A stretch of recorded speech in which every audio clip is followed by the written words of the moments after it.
Hello बच्चों, कैसे हैं आप सभी। होप करती हूँ कि सभी बहुत अच्छे होंगे और आप लोग की पढ़ाई काफ़ी अच्छे से चल रही होगी। क्लास 12 बायोलॉजी के बहुत सारे मतलब उसमें महत्वपूर्ण अंतर हैं, तो उनमें से कुछ ऐसे होते हैं जो आपके एग्ज़ाम में आते ही आते हैं। ठीक है, तो यहाँ पे मैंने एक कोशिश की है कि कुछ जो इम्पॉर्टेंट आपके महत्वपूर्ण अंतर हैं उन्हें एक साथ आपको एक वीडियो में प्रोवाइड करा पाऊँ, क्योंकि अलग अलग आप एक पढ़ते हैं और फिर भूल जाते हैं। तो इतने सारे ये जो मैंने लिखे हैं ये लाइन से आपके ये सारे महत्वपूर्ण अंतर है। और ये मतलब किसी न किसी ईयर में आया हुआ पूछा हुआ क्वेश्चन है, इसमें कोई भी ऐसा नहीं है जो आपका एक बार भी एग्जाम में ना पूछा गया हो। ठीक है, तो ये सारे अंतर मैं आपको समझाने वाली हूँ इस वीडियो में, तो बने रहिएगा मेरे साथ। और इसमें कहीं भी ऐसा हो कि आपको कुछ समझ में ना आए तो बेझिझक आप कमेंट कर सकते हैं। मैं ट्राई करूँगी कि मैं फिर से आपको वो चीज़ समझा सकूँ। ठीक है, तो चलिए शुरू करते हैं और मैं आपको बताती हूँ कि कौन कौन से इम्पॉर्टेंट अंतर हैं। ठीक है, तो सबसे पहले ये देखिए बायोलॉजी, फर्स्ट वाला हमारा जो बायोलॉजी का अंतर है जो आपके एग्जाम में आपके आने के चांसेस है वो है प्रभाविता और अप्रभाविता में। ठीक है, प्रभाविता और अप्रभाविता में अंतर पूछा जा चुका है 2022 में, तो इस बार आने के चांसेस है। और दूसरा हमारा अंतर है, ये सब ऐसा मत सोचिएगा कि मैं आपको बताऊंगी नहीं, ये सारों का आंसर मैं आपको बता दूंगी कि आपको लिखना क्या है इसमें। ठीक है, पहले हम सारे ये अंतर की कौन कौन से इंपॉर्टेंट है वो पहले चेक कर लेते हैं एक बार। तो दूसरा हमारा है समयुग्मजी और विषमयुग्मजी। आपको नहीं मतलब सुनना हो तो आप वीडियो को थोड़ा थोड़ा स्किप करके भी देख सकते हैं, जो अंतर आपको देखना हो। समयुग्मजी और विषमयुग्मजी ये 2023 में पूछा गया था। लेमार्कवाद एवं नव लेमार्कवाद 2020 में पूछा गया था। सहज जन्मजात या फिर उपार्जित अनुकूली प्रतिरक्षा, ठीक है, मतलब इम्यूनिटी, तो ये भी हमारा पूछा जा चुका है 2019 में। खाद्य एवं जैव उर्वरक में अंतर, ये भी 2019 में पूछा जा चुका है। फिर जैविक पीड़कनाशियों एवं रासायनिक पीड़कनाशियों में अंतर, ये 2024 में पूछा था। स्वस्थानीय संरक्षण एवं बाह्य स्थानीय संरक्षण, ये 2020 में पूछा था। तो इस तरीके से काफ़ी अंतर है। इसके अलावा भी कुछ और हैं जो मैंने छोड़े हैं, कुछ दो चार और हैं, और एक दो मैंने ऑलरेडी प्रोवाइड किए हुए हैं, तो भी इसकी भी वीडियो की लिंक मैं आपको डिस्क्रिप्शन बॉक्स में दे दूँगी, तो वो भी आप देख लीजिएगा। तो ये सारे आपके अंदर बहुत ज़्यादा इंपॉर्टेंट है और इनमें से क्वेश्चन आने के बहुत ज़्यादा चांसेस है। तो सबसे पहले हम देखते हैं प्रभाविता और अप्रभाविता में अंतर, कि प्रभाविता और अप्रभाविता में क्या अंतर होता है। ठीक है, उसके बाद हम नेक्स्ट देखेंगे। तो यहाँ पे आप देख सकते हो, ये देखो प्रभाविता और अप्रभाविता में 2022 में पूछा जा चुका है। ये अंतर समयुग्मजी और विषमयुग्मजी 2023 में पूछा जा चुका है। और ये नहीं पूछा है एक संकर एवं द्विसंकर, तो ये मैंने आपको नहीं लिखवाया है, बट फिर भी अगर आपके पास टाइम हो तो ये भी आप देख के चले जाइएगा। मैं पहले आपको बता देती हूँ प्रभाविता और अप्रभाविता वाला। ठीक है, आपको समझ में आ जाना चाहिए, और समझ में आ जाएगा तो अच्छा रहेगा, नहीं समझ में आएगा तो आप मुझे कमेंट कर सकते हैं, मैं फिर से ट्राई करूँगी। एक एलिल जो विषम युग्मजी अवस्था में भी अभिव्यक्त हो जाता है, किस में अभिव्यक्त हो जाता है, विषम युग्मजी अवस्था में भी अभिव्यक्त हो जाता है प्रभावी एलिल, तथा यह घटना प्रभाविता डोमिनेंस कहलाती है। डोमिनेंस किसे कहते हैं या फिर प्रभाविता किसे कहते हैं, जैसे दो कोई भी वस्तु है, ये जैसे मान लो हमने दो पेड़ लिए, एक रेड फ्लावर वाला है और एक येलो फ्लावर वाला है, दोनों के बीच संकरण की क्रिया कराई गई, दोनों के बीच संकरण की क्रिया क्रॉस कराया हमने दोनों का। ठीक है, तो हमें दो प्रकार के फूल प्राप्त हुए। ठीक है, एक में हमें आर प्राप्त हुआ और एक में आर और वाई प्राप्त हुआ। ठीक है, तो इस जब इन दोनों का ही अगर मतलब संकरण कराया गया है तो हमें सिर्फ आर क्यों प्राप्त हुआ, तो इसे बोलते हैं डोमिनेंस। तो इस आर ने क्या किया, मतलब रेड वाले फ्लावर ने क्या किया, इसके ऊपर इसका मतलब ये ज़्यादा प्रभावी है ऐसा हम कहेंगे। ठीक है, इसको डोमिनेंट कर दिया, मतलब इसको झुका दिया, इसको ख़त्म कर दिया और सिर्फ अपना ही मतलब ले आया। ठीक है, तो इसे बोलते हैं, यहाँ पे कोई डोमिनेंट नहीं है, यहाँ पे दोनों के ही प्रेजेंस है, तो इनमें से कोई डोमिनेंट नहीं कहलाएगा। और यहाँ पे कहलाएगा कि भाई ये रेड वाला जो फ्लावर वाला है ना, ये डोमिनेंट है, इसने इसे वाई को डोमिनेंस करके यहाँ पे अपना ही प्रजाति बना लिया है। तो इस तरीके को इसे क्या कहते हैं, डोमिनेंस कहते हैं हम। ठीक है, तो यह घटना क्या कहलाती है, प्रभाविता। इसे आप अपने शब्दों में भी लिख सकते हो। ठीक है, बिल्कुल भी मतलब गलत नहीं होगा। विषम युग्मजीय अवस्था में अभिव्यक्त न होने वाला एलील अप्रभावी तथा उसका प्रकट न होना अप्रभाविता कहलाता है। क्या होता है, विषम युग्मजीय अवस्था जब होती है तो उसमें अभिव्यक्त न होने वाला एलील, ठीक है, क्या अभिव्यक्त मतलब जो अपनी अभिव्यक्ति प्रस्तुत न कर पाए, मतलब सामने न आ पाए, अप्रभावी तथा उसका प्रकट न होना अप्रभाविता कहलाता है। तो जो येलो वाला फ्लावर था वो अप्रभावी कहलाएगा, क्योंकि वो येलो वाला प्रेजेंट नहीं रहा, नेक्स्ट जनरेशन में सिर्फ रेड वाला ही प्रेजेंट रहा, जो मैंने अभी आपको एग्जाम्पल से समझाया। फिर प्रभाविता का कारक एलील कारक एलील पूर्ण रूप से कार्यशील एंजाइम बनाता है। प्रभाविता का जो कारक है, मतलब जिसकी वजह से वो प्रभावी है, उसका जो कारक एलील है वो पूर्ण रूप से क्या होता है, कार्यशील एंजाइम बनाता है। नेक्स्ट, जीन में हुए किसी बदलाव के कारण अकार्यशील एंजाइम का निर्माण होता है। तो अकार्यशील एंजाइम का निर्माण होता है, इसीलिए यह क्या होता है, अप्रभावी होता है। इसी अप्रभाविता में ही लिखा जाएगा कि अकार्यशील एंजाइम के कारण, मतलब जीन में किसी बदलाव के कारण अकार्यशील एंजाइम का निर्माण हो जाता है, इसी वजह से वो अप्रभावी हो जाता है। तो इस तरीके से हमारा प्रभाविता और अप्रभाविता में ये अंतर आपको लिखना है। ये 2 या 3 नंबर में आ सकता है, ठीक है। नेक्स्ट, इसी में हम देख लेते हैं समयुग्मजी और विषम युग्मजी में अंतर। समयुग्मजी किसी लक्षण के लिए शुद्ध होते हैं, ठीक है। समयुग्मजी क्या होते हैं, किसी भी लक्षण के लिए शुद्ध होते हैं, और यह किसी लक्षण के लिए शुद्ध नहीं होते हैं, या अर्थात यह संकर होते हैं। तो ये आपको ये होते हैं और ये शुद्ध नहीं होते हैं, इस तरीके से आप लिख लीजिएगा। इसके दोनों एलील समान होते हैं, जैसे टी या टी आर आर या आर आर।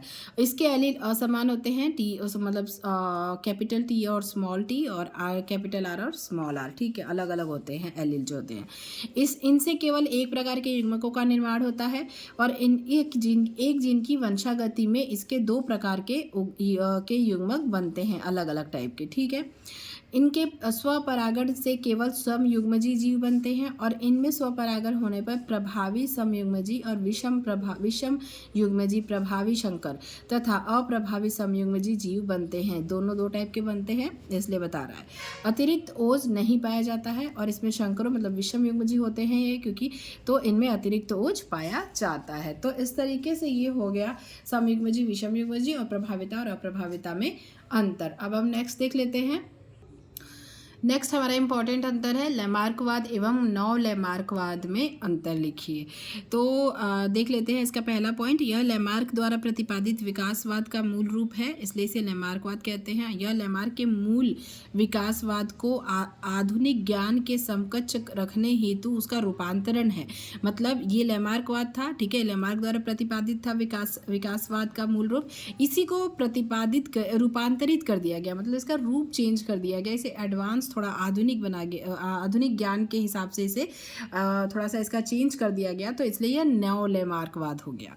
फिर इस विकासवाद के मुख्य बिंदु है अंतर्निहित जैविक बल, जीन की तीव्र इच्छा, संचेष्टा, अंगों का प्रयोग या अनुप्रयोग तथा उपार्जित लक्षणों की वंशागति। और नव लैमार्कवाद ऐसे किसी पहलू को महत्व नहीं देता है, ठीक है, बहुत एडवांस है वो। इसका मानना है कि पर्यावरण में हुआ कोई परिवर्तन जीवों में सचेतन प्रतिक्रिया उत्पन्न करता है, और नव लैमार्कवाद कहता है कि परिवर्तित पर्यावरण जीव को प्रत्यक्ष रूप से प्रभावित करता है। इसमें क्या होता है, सचेतन प्रतिक्रिया उत्पन्न करता है, और ये क्या होता है, पर्यावरण में हुआ कोई भी परिवर्तन जीवों में सचेतन प्रतिक्रिया उत्पन्न करता है, और इसमें क्या होता है कि परिवर्तित पर्यावरण, जो भी पर्यावरण परिवर्तन होता है वो जीव को प्रत्यक्ष रूप से सामने से प्रभावित करता है। नेक्स्ट, जीव के उपार्जित लक्षण अगली पीढ़ी में संचरित हो जाते हैं, और इसमें केवल जनन कोशिकाओं को प्रभावित करने वाले परिवर्तन ही अगली पीढ़ी में स्थानांतरित होते हैं। जहाँ कायिक कोशिकाएं ही जनन कोशिकाएं बनाती है, और वहाँ यह लक्षण अगली पीढ़ी में चले जाते हैं, ठीक है। इसके बाद हम देख लेंगे सहज मतलब जन्मजात और उपार्जित मतलब अनुकूली प्रतिरक्षा, ठीक है, में अंतर। ये 2019 में पूछा गया था, देख सकते हैं आप। अब चलो देख लेते हैं इसका। सहज प्रतिरक्षा क्या होता है, सहज प्रतिरक्षा जन्म के समय से ही उपलब्ध होती है, मतलब जैसे जन्म होता है वैसे ही सहज प्रतिरक्षा जो होती है वो हमारे अंदर प्रेजेंट रहती है। और उपार्जित या अनुकूली प्रतिरक्षा क्या होती है, इस नाम से ही समझ में आ रहा है कि उपार्जित मतलब हमने ये अर्न किया है, ठीक है, तो वह जन्म के बाद ही अर्जित की जाती है, अर्न की जाती है, ठीक है, उसे बोलते हैं उपार्जित प्रतिरक्षा। फिर हम क्या देखेंगे इसमें, यह अवरोधों के रूप में रोगजनक के शरीर में प्रवेश का विरोध करती है। ठीक है, रोग क्या करती है, यह अवरोध उत्पन्न करती है ताकि रोगजनक जो है मतलब रोग उत्पन्न करने वाले जो हैं वो शरीर में प्रवेश का मतलब शरीर में प्रवेश ना करे। ठीक है, तो उसका विरोध करती है। यह प्रतिरक्षा शरीर में प्रवेश पा चुके रोगजनक से जूझती है। जो उत्पन्न की जाती है वो क्या होता है, जैसे हमें बुखार हुआ, ठीक है, तो बुखार से लड़ने के लिए जो मतलब प्रतिरक्षा हमारे बॉडी में अपने आप जो एंटीबॉडीज बनते हैं और लड़ने की जो ताकत आती है वो मतलब उपार्जित में आएगी, कि मतलब वो हमने खुद कमाया है, अर्न किया है। भाई सर्दी हुआ तो उससे रिलेटेड जो उसको मारने के लिए, सर्दी को ठीक करने के लिए जो एंटीबॉडीज हमारी बॉडी में मतलब प्रेजेंट होते हैं, मतलब जो हम उनसे लड़ते हैं और हमें ठीक करते हैं, तो वो एक अपने आप में जैसे बोलते हैं ना, कॉन्फिडेंस भी वैसे ही बढ़ता है कि लड़के जीत लिया। धीरे धीरे एंटीबॉडीज भी वो क्रिएट हो जाते हैं हमारी बॉडी में, उसके लिए प्रतिरक्षा जो होता है वो मतलब अपने आप ही उसके लिए इम्यूनिटी पैदा हो जाती है। ठीक है, फिर नेक्स्ट, सहज प्रतिरक्षा अविशिष्ट होती है, अर्थात सभी प्रकार के रोगजनकों के लिए समान होती है। जो सहज प्रतिरक्षा होती है मतलब जो पहले से ही इनबिल्ट मतलब हमारे बॉडी में पहले से ही रहती है, वो सभी रोगों के लिए समान होती है। ठीक है, ऐसा नहीं कि कम या ज़्यादा हो। और ये प्रत्येक प्रकार के रोगजनक के लिए भिन्न प्रकार की उपार्जित प्रतिरक्षा होती है। सर्दी के लिए अलग, जुकाम के लिए अलग, बुखार के लिए अलग, और कोई चीज़ हो गया उसके लिए अलग। हर प्रकार की ये जो प्रतिरक्षा होती है ये हर रोगों के लिए, सबके लिए अलग अलग होती है। ठीक है, नेक्स्ट हमारा, इस हेतु एंटीजन से पूर्व सामना आवश्यक नहीं होता। मतलब प्री एक्सपोजर एक होता है ना कि पहले थोड़ा सा मतलब दे दिया एंटीजन जो होता है उसको दे दिया। जैसे कोरोना था तो उसके लिए पहले क्या किया जाता था, ऐसे ही किया जाता था कि उसका पहले ट्रायल हुआ। ठीक है, तो इस हेतु एंटीजन से पूर्व सामना आवश्यक नहीं होता, करवाने की जरूरत नहीं होती। भाई पहले से ही हमारे बॉडी में है तो इसकी क्या ज़रूरत है। और इसमें क्या होता है, एंटीजन के संपर्क में आने पर ही विकसित होती है। जब वो एंटीजन के संपर्क में आता है तभी ये जो इम्यूनिटी होती है वो विकसित होती है। फिर नेक्स्ट, स्मृति कोशिकाएं नहीं होती। रोगजनक से प्रत्येक सामना एक नई घटना होती है। मतलब स्मृति कोशिकाएं नहीं होती हैं। ये क्या होती हैं, रोगजनक से प्रत्येक सामना मतलब हमेशा जो रोग होता है तो हर सामना, जब भी सामना होता है तो वो एक नई घटना होती है। और ये स्मृति कोशिकाएं पाई जाती हैं, ये जो होती है इनमें स्मृति कोशिकाएं पाई जाती है। मतलब वो तुरंत अगर उसके लिए एंटीबॉडी हमारे बॉडी में पहले से इम्यूनिटी है, अगर मान लीजिए सर्दी जुकाम के लिए है, तो जैसे ही सर्दी जुकाम दोबारा होगा तो वो पहचान जाएंगी कि भाई ये तो वही है, इसको मार के हटाना है। तो उस टाइप का बोल रहा है ये। ठीक है, स्मृति कोशिकाएं पाई जाती हैं। रोगजनक से प्रथम सामना अपेक्षाकृत धीमी अनुक्रिया मतलब प्राथमिक अनुक्रिया उत्पन्न करता है, और स्मृति कोशिकाओं की मध्यस्थता मतलब से हुआ बाद का सामना मतलब स्मृति कोशिकाओं को याद आ जाता है बाद में, तो बाद में वो क्या होती है, वो तीव्र अनुक्रिया करती है, मतलब द्वितीयक अनुक्रिया प्रदर्शित करता है। नेक्स्ट हमारा क्या है, सक्रिय व निष्क्रिय में भिन्नित नहीं होती है, ये सबके लिए बराबर होती हैं। ये क्या होती है, एंटीबॉडीज के स्रोत स्वयं के शरीर में निर्मित और बाहरी मतलब दोनों में अंतर होता है, तो के आधार पर सक्रिय और निष्क्रिय में भिन्नित होती है, मतलब अलग अलग होती हैं। नेक्स्ट हमारे क्या है, इसका उदाहरण देख लेते हैं। तो भौतिक अवरोध जैसे त्वचा, आहार नाल, श्वसन तंत्र की श्लेष्मिका जो है वो अपने आप ही मतलब क्या करती है, भौतिक अवरोधन से छोटे मोटे कीड़े होते हैं उनको आने से रोकती है, और इस तरीके से मतलब त्वचा जो है वो हमें प्रोटेक्ट करती है। श्वसन तंत्र की श्लेष्मिका जो है वो भी प्रोटेक्ट करती है। तो ये वाला है कारिकी अवरोध, जैसे लाइजोजाइम आमाशय का HCl जो बनता है ये हमें बचाता है। ह्यूमोरल प्रतिरक्षा एंटीबॉडीज़ के रूप में हमें दी जाती है। ठीक है, तो कोशिका माध्यित प्रतिरक्षा B व T कोशिकाओं के रूप में मतलब ये होती है, मतलब कोशिका के द्वारा हमें प्रतिरक्षा मतलब क्या बोलते हैं उसको, इम्यूनिटी प्रोवाइड की जाती है। तो ये हमारा हो गया सहज और उपार्जित प्रतिरक्षा में अंतर। उसके बाद ये एक और देख लो, खाद्य एवं जैव उर्वरक में कोई 3 अंतर लिखो तो 3 नंबर में क्या आएगा। तो खाद जो है वो मूल रूप से आंशिक अवघटित कार्बनिक पदार्थ है। जैव उर्वरक क्या होता है, प्रायः जीवित सूक्ष्मजीवों या उनके कुछ उत्पादों का प्रतिनिधित्व करते हैं। अब और भी अंतर देख लेते हैं। इनकी बड़ी मात्रा की आवश्यकता होती है, परिवहन आसान नहीं होता क्योंकि यह अधिक मात्रिक होते हैं, बल्कि होते हैं, ठीक है। खाद क्या होते हैं? बल्कि होते हैं। फिर उर्वरक क्या होते हैं? इनकी अधिक मात्रा की आवश्यकता नहीं होती, वो छिड़काव के रूप में प्रयोग किया जाता है, ठीक है। तो वो छिड़कने से ही उसका काम हो जाता है। और ये क्या होता है? खाद, यह कार्बनिक पदार्थ पर सूक्ष्मजीवों की क्रिया से बनते हैं। पता ही है कि कंपोस्ट वगैरह खाद जो बनती है वो कैसे बनती है, उसमें वो केंचुए होते हैं, उनको छोड़ दिया जाता है तो सूक्ष्मजीवों की क्रिया से बनता है, ठीक है। और ये जैव उर्वरक जो होता है वो जैविक क्रियाओं द्वारा महत्वपूर्ण पोषक पदार्थों का निर्माण करते हैं, जैसे नाइट्रोजन स्थिरीकरण जीवाणु व नील हरित शैवाल, ठीक है। तो ये 3 अंतर इंपॉर्टेंट है। और इसके अलावा भी आप देख सकते होंगे ये वाला क्वेश्चन आपका, मतलब जैविक पीड़कनाशी, ये वाला एक है ये देखो, जैविक पीड़कनाशियों एवं रासायनिक पीड़कनाशियों में अंतर, ये भी आपका बहुत इंपॉर्टेंट है, 2024 में ये पूछा था, तो ये भी मैं आपको बता देती हूँ, ठीक है। ये जैविक पीड़कनाशी क्या होते हैं? ये जीवित सूक्ष्मजीवधारियों या उनके द्वारा उत्पादित पदार्थों का प्रतिनिधित्व करते हैं, अतः पारिस्थितिक मित्र होते हैं। और रासायनिक पीड़कनाशी क्या होते हैं? संश्लेषित रासायनिक पदार्थ हैं, अतः टॉक्सिक व प्रदूषणकारी होते हैं, मतलब खराब होते हैं। फिर ये अलक्ष्य प्रजातियों, नॉन टारगेट को प्रभावित नहीं करते, परास सीमित होते हैं, मतलब सिर्फ इनका टारगेट एकदम फिक्स होता है। नेक्स्ट, परास विस्तृत व बृहद होने के कारण लाभकारी जीवों सहित सभी पीड़कों को समूल नष्ट करते हैं। पक्षी, स्तनधारी व कीट सभी के लिए ये हानिकारक होते हैं, मतलब कुल मिला के अच्छा नहीं होता है।